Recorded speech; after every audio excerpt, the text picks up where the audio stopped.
بسم الله والحمد لله والصلاة والسلام على رسول الله صلى الله عليه وسلم. أحبتي في الله والذي فرق الحبة وبرأ النسمة إني أحبكم في الله. يقول المولى تبارك وتعالى في كتابه الكريم: وما بكم من نعمة فمن الله، وما بكم من نعمة فمن الله. ويقول النبي صلى الله عليه وسلم: كلمتان خفيفتان على اللسان ثقيلتان في الميزان حبيبتان إلى الرحمن. سبحان الله وبحمده سبحان الله العظيم.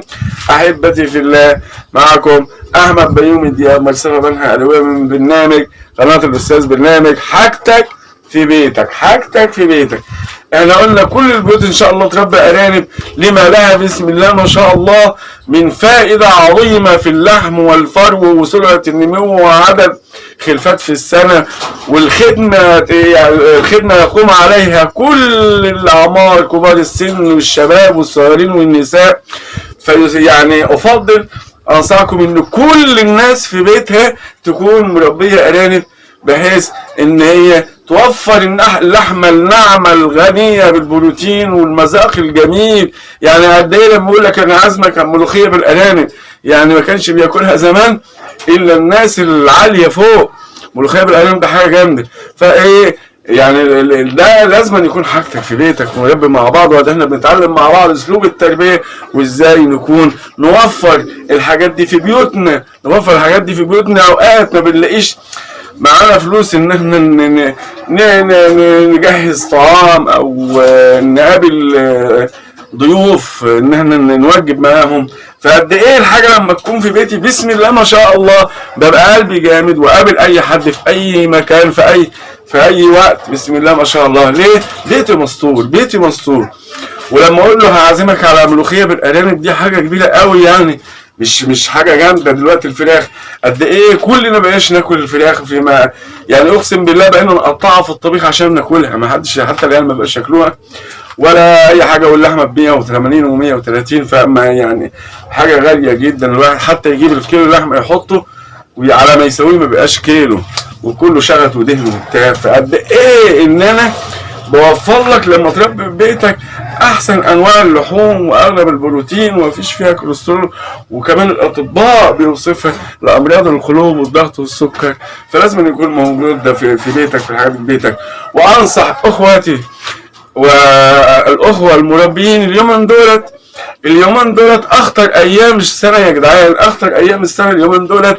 ليه؟ بيحصل فيها تذبذب في درجات الحراره، فبيبقى خطر عليا وخطر على اولادي وخطر على الارانب بتاعتي كمان، لان الارنب زي ما انت شايف حساس رقيق ضعيف، اي نسمه هواء بتجيب بتاثر فيه.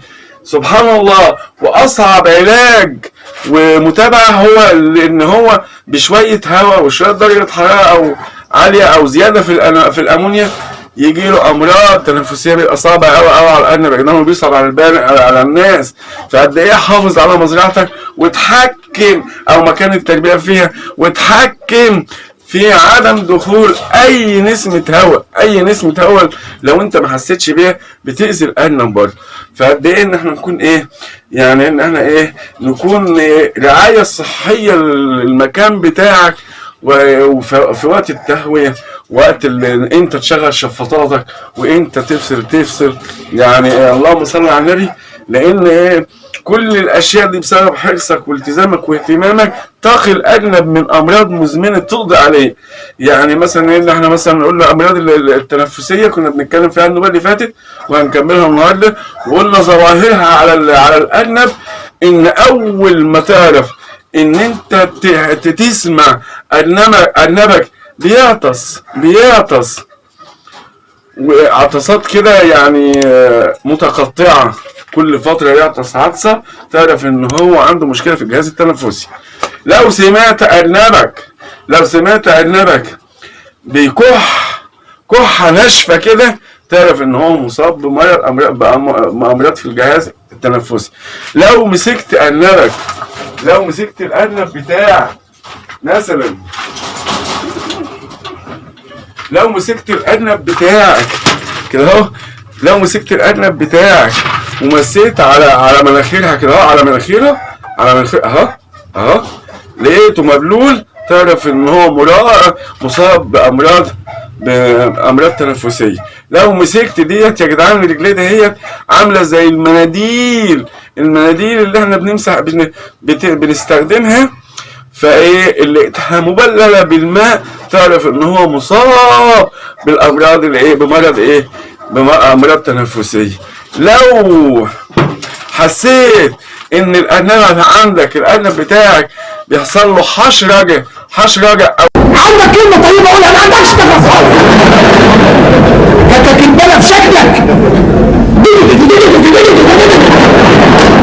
مش تفسر انت بتقول ايه، او شخير كده تعرف ان هو مصاب بمرض تنفسي. لو شفت ان الارنب بتاعك حصل له التواء في الرقبه، التواء سبحان الله، يعني امراض تنفسيه تسبب التواء في الرقبه. ليه بقى؟ لان نسمه الهواء لما تيجي او ما تقيسل الجهاز بتاعه بيبقى بنقسمه الى ايه، الى قسمين زي ما احنا قلنا 3 اقسام. قلنا ايه؟ ان في امراض تنفسيه حاده ظواهرها، الامراض التنفسيه الحاده خلي بالك معايا، الامراض التنفسيه الحاده ايه؟ مناخير مبلل، ايد مبلله، عطس متقطع، كحه ناشفه، دي ايه؟ الامراض التنفسيه الحاده. تحت الحاد ابص الاقي بقى بدا ان ايه، اسمع ايه، حشرجه او شخير في ايه، في الجهاز، نزل بقى الالتهاب الى الايه، الى الحنجره، وينزل تاني من الحنجره تبص تلاقي ينزل على الايه، على الرئتين بيضيعها. ده الايه، الحاد. اللي هو الامر المزمن بقى ان ينزل بقى، ان عارفين ان احنا لما يكون عندنا مثلا برد، نزله برد ولا حاجه، بنروح نكشف عند مين؟ عند دكتور انف واذن وحنجره. تبقى من كتر العطس ومن كتر الشخير ومن كتر الحشرجه اللي في الصدر دي والصديد والماده ديت سبحان الله، وبعد كده ايه يحصل ايه، التهاب في الاذن الداخليه بتاع القلب، التهاب هنا في الاذن الداخليه هنا في القلب، واخد بالك؟ بعد ما يحصل التهاب في الاذن الداخليه، اما يبقى مرض مزمن القلب رقبته اتلوت، وايه بقى بيحصل ايه، وتلاقي قطع متجبنه على الانف. ده حصل ايه بقى؟ ده اللي هو المزمن، اللي هو بعد الايه، اللي بعد تحت الحد اللي هو المزمن. تلاقي بقى ايه، قطع متجبنه على الانف، وتلاقي بدل الميه الشفافه اللي كانت بتنزل تبقى بدات بقى لونها يغمق كده، يبقى اصفر داكن، وقطع متجبنه على الانف، والحشرجه زادت، وحصل فيه التواء للرقبه بسبب ايه، التهاب في الاذن الداخليه. طيب نفاد الموضوع ده ازاي؟ احنا قلنا قبل ما نوصف العلاج نشوف مسبب المرض. مسبب المرض ايه؟ عندك 3 حاجات، يا اما تيار هوائي دخل على القلب بتاعك، يا اما تذبذب درجه الحراره انت مش قادر تظبط الموضوع ده في مكانك، يا اما العلف بتاعك فيه نسبة تراب بينزل يسد الجهاز التنفسي، يا اما زيادة الامونيا عندك في المكان، او ثاني اكسيد الكربون ما بتنضفش كتير، او ما عندكش شفاط تشفط وتخرج الاشياء دي كلها. فايه يبقى انا اشوف الموضوع دهوت من ال4 حاجات ديت، عشان ايه بعد كده لما اعالج ياتي بالفايده والنتيجه ان شاء الله. عندك علاج الموضوع دهوت، يبدا بقى الاسهال يجي في اخر في الحاله المزمنه، ان المصارين حتى من كتر البلغم ومن كتر الماده المخاطيه اللي نزلت من الرئتين على البتاع، فالامعاء تلتهب، يبدا ينزل يسهل، بعد كده يسهل، تلاقي سهلان، الاول سهلان بيبقى سهلان خفيف، بعد كده بيبقى له ريحه كريهه كده اهوت، ما تطيقش حتى تشم الارنب ولا تيجي نقمته. فقد ده بيبقى عندك امراض تنفسيه حاده نزل المزمنه بقى، ده المزمن. ليه؟ لان انت اهملت فيه، ما حسيتش بيه ولا خدت بالك منه. فده ان المربي يكون واعي وفاهم، يلاحظ اي اشاره اي صوت غريب، اي حاجه في مزرعته، عشان يلحقها قبل ما توصل لانه يكون مرض مزمن وتفقد الارنب بتاعك اللي هو ايه، بسم الله ما شاء الله، يعني فرحكم ويعني يساند بعد ربنا سبحانه وتعالى، يسند الواحد في البيت كده ان شاء الله باذن الله. فقد ايه كده عرفنا ان احنا ايه الاخطاء اللي بيقع فيها المربي بتسبب امراض تنفسيه. العلاج بقى يا باشا، العلاج ان اول ما تسمع عطس او كحه قبل ما توصل للموضوع اللي هو يكون مرض مزمن، اعن على طول اي مضاد حيوي عندك، اي مضاد حيوي عندك يكون طويل مفعول، اوكسيتاتريسايكلين، اي شيء يعني اللي هو خاص اوكسيتاتريسايكلين خاص بالايه بالامراض التنفسيه، اوكسيتاتريسايكلين خاص بالامراض التنفسيه. طيب انا في البيت ومعيش فلوس اشتري اي مضاد حيوي، اعمل ايه؟ لو عندي جنزبيل زي ما احنا قلنا المره اللي فاتت، لو عندي جنزبيل ابله او اغليه واصفيه واحطه في الميه لمده 6-7 ساعات لمده اسبوع. ما عنديش جنزبيل، اقطع بصل اخضر لو عندي في البيت اللي هو العرف اللي هو بتاع البصل ده، هو مثلا اللي يكون عندك مثلا كام ارنبه مثلا بتغطس حاجات بسيطه، لان هو ده مرض معدي بتنقله في مكان لوحده. باكله بصل اخضر بسم الله ما شاء الله بيخف ويبقى 100. ما عنديش بصل اخضر، بروح بقى زي ما انتم عارفين الخلطه اللي هي السحريه اللي احنا بنعملها، اللي هو ايه، بصله 3 بصلات مثلا او بصله و3 بصلات ورز ثوم و3 ليمونات، واضربهم في الخلاط واعصرهم واصفيهم واحطهم في جردل الميه لمده 6 ساعات 7 ساعات لمده اسبوع في الجردل. وادعو لكم ان شاء الله باذن الله السلامه والتوفيق. كان معكم احمد بيومي دياب.